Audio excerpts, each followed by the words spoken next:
So hey guys, now we're using the Fifine K688 because last time I feel that the audio was not so good. Today's topic is about the payment term of your life insurance policy. Do you want to pay for a certain fixed period of time, or you would rather pay for a whole of your lifetime? Who would want to pay lifetime for their policies, right? Let's explore the pros and cons. People look for insurances where they can pay for a certain fixed term. It's because we have a notion that we want to buy insurance and get protected for the rest of our lives. But then again, let's look back.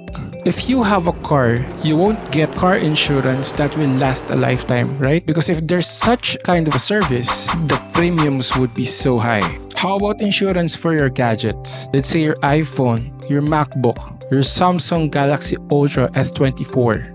You're buying insurance but only for a limited time. If you want to insure it for life, if such service exists, then you would have to pay higher premiums, right?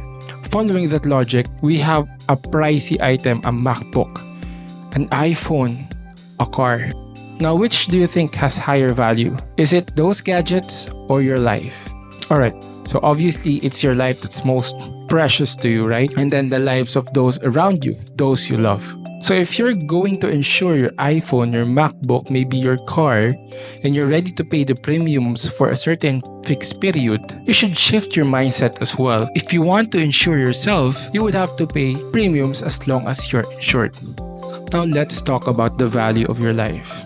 An iPhone is usually around 60, 70k to 100k. A MacBook may be about the same price. If you go higher to the MacBook Pro levels, it will reach around 120, 150,000, 200,000. If you buy a car, you would have 1 million, 2 million, 5 million. If you own luxury cars, much more so that you would have higher premiums to pay for insurance, right? Now let's ask, what is the value of a life? The value of your life is something that you determine.